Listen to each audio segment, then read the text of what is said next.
Hey guys, it's Kevin again, and since I just recently reviewed Velvet Buzzsaw, I thought that I would do sort of a catch-up review of the other Netflix films that have come out this year, which I have seen them all. I will tell you that none of them are good, as I already alluded to in my Velvet Buzzsaw review, but I figured that I would review all 4 of them to you. A lot of them I'm not hearing much about, and yeah, so we're just going to get started with the first film. Hey, Al. Yeah, buddy.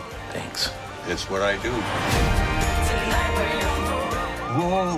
What? Oh, no. What? Holy shit. Oh, yeah. I will buy pot for you. I will buy you a brick of Maui whoopee. I really did not have much hope in this one at all. It looked like just your typical generic, just, oh, we're trying to get these people who are older and just have not really been relevant. We're trying to make them relevant again. We're trying to get them into the spotlight one last time. And there have been so many movies like that, and they've all failed miserably. And this film, unfortunately, is no exception. I really hated this film a lot.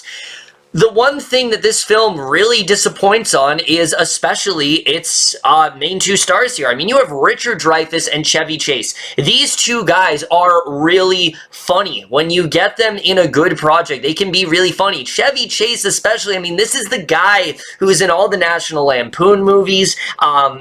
He's even proved, you know, he of course was in those. He's done a lot of other stuff in the 80s. He's even proven that he still can be funny in Community. I mean, we all remember how great his character was in Community. And Richard Dreyfuss, sure, he has not been as relevant, but he has shown before that he can be a really funny guy. So the fact that these 2 are in the movie and they have basically nothing funny to say or do, that's what's so disappointing about this movie. And I would not be as upset if that's not all the film was delivering on, because in terms of a story, there really isn't much of one here. It's mainly just Richard Dreyfuss is like this aging comedian, and you know, he's leaving his retirement home and he's trying to do like one last sort of tour or whatever, and it's just not very interesting. You don't really care about these 2 characters. Richard Dreyfuss, like, there's definitely potential with his character. He has some problems with his son. They don't really have the greatest relationship, and you can tell that he knows he doesn't have a lot of life left in him, but they never really flesh it out. The biggest problem with this movie is that it relies way too much on the comedy between these 2, and as I already touched upon, there's really nothing funny being said here. I can't really recall of one time in this movie where I laughed. There wasn't a single joke that got me. I thought it was so forced, it was extremely dry, and I just did not feel the comedy between these 2 at all, unfortunately. And then to top it all off, we have Chevy Chase's character, who there really is nothing to him.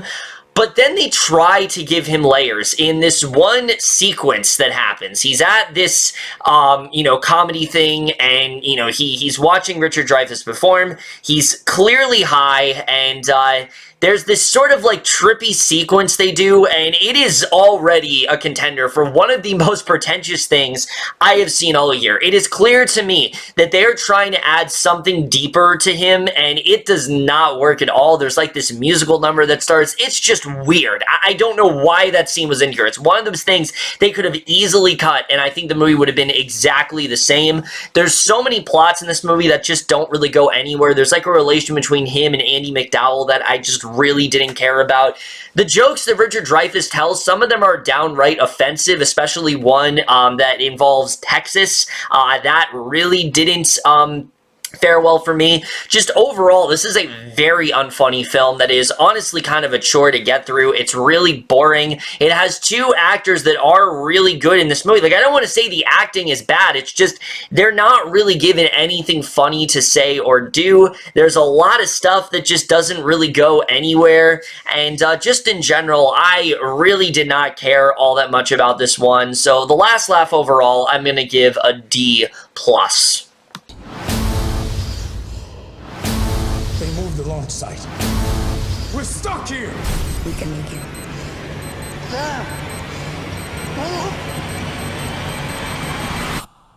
Trust me. Out of all these, I thought Io was the film that had the most potential. I really do like this concept where essentially Earth is like uninhabitable and, you know, everyone's had to retreat to like a different planet. And I do really like that idea. And there was some considerable talent behind it. Margaret Qualley, Anthony Mackie. The problem with this film are two things. One, it's very slow. There's really not a lot happening in this film. It takes a really long time for anything to happen, and sometimes that can be a really good thing. Normally, the first like 20 to 40 minutes of this film, I would love, because it's just Margaret Qualley and this sort of robot thing that is communicating with her, and her trying to live on this planet, and she's, you know, going about her life and things like that. The problem is, because of the fact that there is so little known about this character, we don't really have a reason to care about her, and there's really not a lot happening. It's kind of just her. She's like looking after this bee or whatever that she's taking care of, and that's kind of all that's going on there. She occasionally is talking to this robot, but that's really all that's happening. It's not really till Anthony Mackie comes in. That's when a semblance of plot starts to happen, because he starts to give her this idea of possibly, you know, going back down to Earth and, you know, maybe trying to find, you know, trying to see if there's, you know, what they can do there and things like that. We realize that her father was a big part of what was happening, and we kind of have some stuff going on there, but even that isn't really all that interesting, and they definitely could have fleshed that out a lot more. Like, they set up this idea that her father, you know, was, very important among this planet, and obviously he's not with her anymore, but they really could have done a much better job with that for sure. Like, he wanted to help out the plan and things like that, and I think they did a good job with that. But again, it's just not very well fleshed out. There's also a very forced romance between Anthony Mackie and Margaret Qualley that honestly just kind of comes out of nowhere. I don't really think they needed to take it in that direction. To me, it seemed like the only reason they did that is because nothing is really happens in this movie, and that kind of gave them an excuse for something to happen, so you could say there's sort of something going on. But then the twist happens in this movie, and the twist in this film makes zero sense whatsoever, and it is so dumb that it basically ruined this entire film for me. I don't want to spoil what ends up happening with this twist, but it is absurd.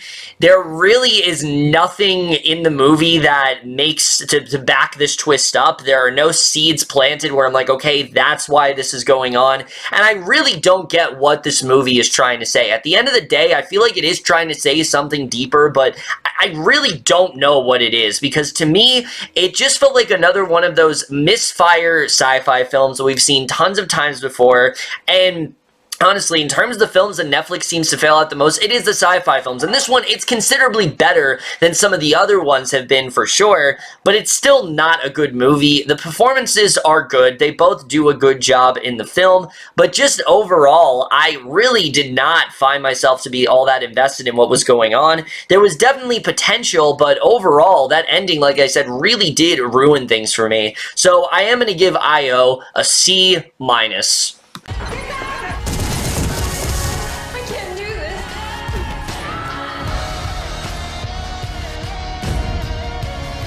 Friends should trust each other.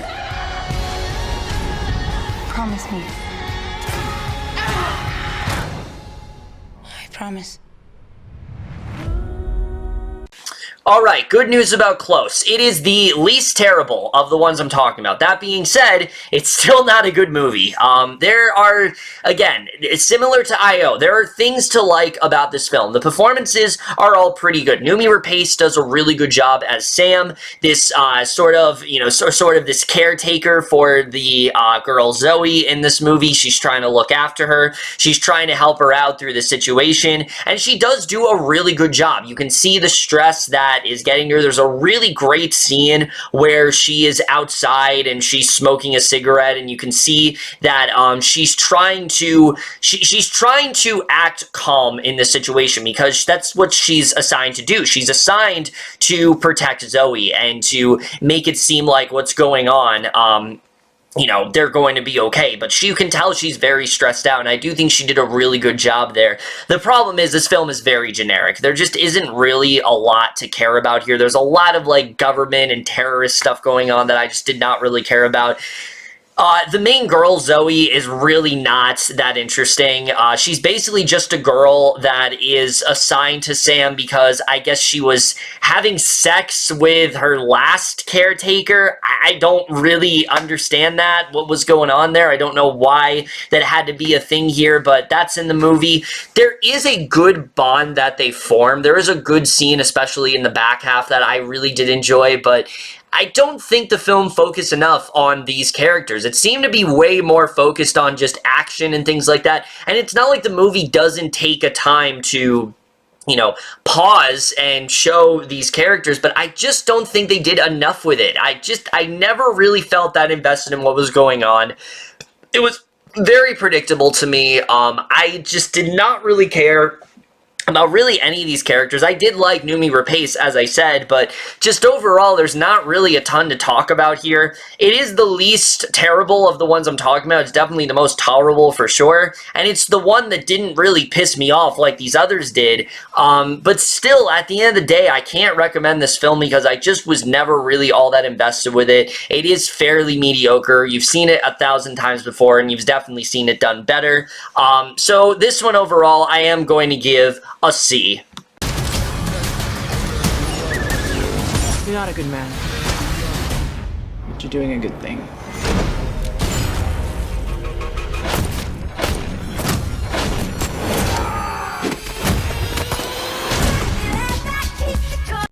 Holy shit, did I hate this one. Look, a lot of these ones that I'm talking about, they're either bad or just mediocre. This one is already a contender for one of the worst movies of the entire year. Where to begin, honestly? There's so much that I hate about this movie.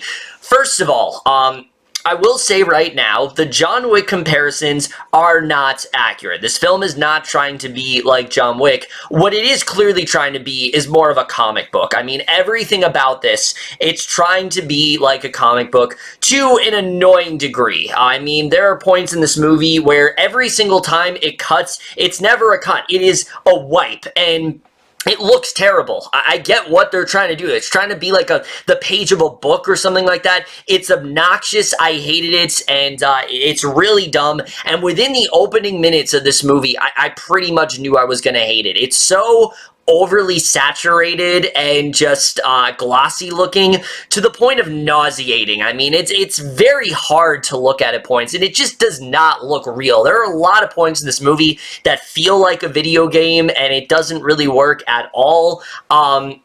Also, it doesn't help that there is not a single likable character in this movie, and it's not like you don't have good talent here. You have Mads Mikkelsen, but he has basically nothing to do here. His character is not likable, especially within the opening minutes. I mean, something he does, one of his first scenes in the movie, he does something that is completely irredeemable, and pretty much after that, you cannot get behind this character. They consistently try to flash back to, like, what he's been doing, but it's the same flashback basically every single time. And I understand this character, he's supposed to be someone who's like deeply traumatized, and he's like desensitized to violence and things like that. I understand that, but they just don't do a good job with getting you invested in his character. Mads Mikkelsen a lot of the time felt like he was sleepwalking throughout most of this. I really did not get the sense that he was this badass that they were trying to portray. The rest of the acting, I mean, forget about it. Vanessa Hudgens, an actress I usually really love, terrible. Absolutely terrible here. She is so miscasted. The whole movie, she's just in this very quiet voice like this, and everything she says, she just says in this delivery, and it's like fucking emote, like seriously. She's so robotic throughout this entire movie. There's a reveal with her towards the end that is so laughably stupid. I couldn't stand what they were doing with her. That is nothing, though, compared to the villains in this movie. The villains in this movie are so cartoony and so over the top that it is just, it's headache inducing. I mean, So much of this movie, it's this guy there, he's on the run, and these guys are after him, and these guys could not be more incompetent. Almost every scene with them is they go to the Ron house, they think that they found their target, and rather than being, rather than questioning them or trying to figure out, some sort of way to discern, like, where Mikkelsen's character is. No, they just straight up kill them. And that happens multiple times in this movie. Now, I'm just talking about, a small kill. No, it is, like, overly violent. Like, you see intestines, they shoot them, like, 25 times, and it is so excessively violent, and it seemed like a film that is trying to mask how little of a story it has by adding all of this, like, grandiose violence, and it just does not belong in this movie. And I will say, there are two good action scenes. Two good action scenes in an entire, like, almost 2-hour film, and that's really all I can recommend here. Also, almost every single female character, minus Vanessa Hudgens, are so over-sexualized. They're either really dumb, or they're just someone that is here to be, gawked at and things like that. That's really all that these women are here to do. One of them I absolutely could not stand, this Cindy character, already one of the worst characters of the entire year for me. I could not stand her. I thought she was so annoying. There's so much talent waste in this movie. Johnny Knoxville is in the first scene of this for some reason. The dialogue that they give him is just so terrible. This is one of those films where I was watching it with a friend, and I was just so bored and so in pain that I just had to write down some of the dialogue in this movie. And I, honestly, if I was doing a longer review, I would share with you some of the dialogue exchanges, but it already is an early contender for one of the worst screenplays of the year. I mean, it's so ridiculous. I will give you one example, though. There is a scene in this movie where Mads Mikkelsen is at this convenience store, and these women are talking, and, maybe they're having a normal conversation, and, like one of the cashiers and this other woman, they're talking, and they're not just talking about anything. No, they're talking about if Jesus is attractive, and would they have sex with Jesus and things like that. That's the kind of stupidity we're dealing with here. Stupid conversations like that just plummet this entire film. It's so overly violent. All the characters are vastly unlikable. There's so much stuff that doesn't make sense here. It has a twist that, while an interesting idea, just doesn't really go much of anywhere in the end.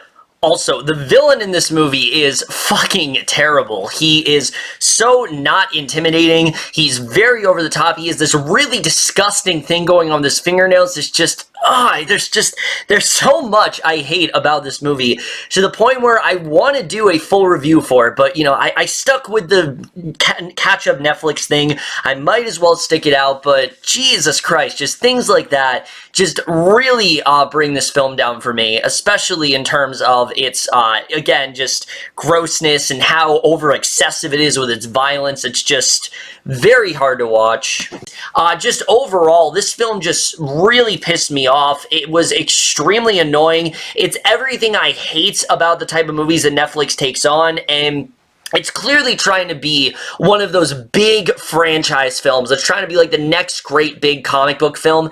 And if the style and things like that isn't indication enough that this is trying to be like the next big comic book film, the way this movie ends is just begging for another sequel. And I really hope it's not happening, because this is another franchise that Netflix is trying to start that I am just not on board with at all. Polar is already one of the worst films of the year. Aside from those two good action scenes, there really is not much of anything to like here. And this one overall is going to get a D-. And with that, guys, we are done here. I know that this was not a very, uplifting video. I wish there could have been one film here that I could have said, okay, it's not that bad. I actually enjoyed this one, but sadly, that's not the case. Netflix, like I said, not having a good year at all. At least last year, we had, like, Before I Wake and things like that at this time. There were a couple, like, gems in there.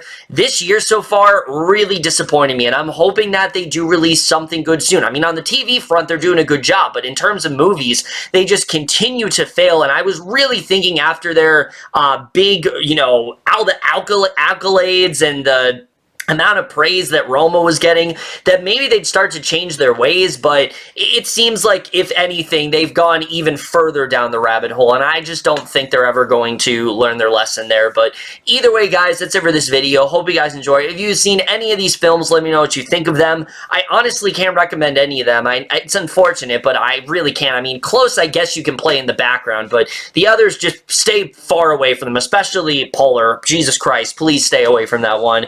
But that's it for this video. Hope you guys enjoyed it. We'll see you guys in my next video, and we'll see you guys for that. Okay, bye.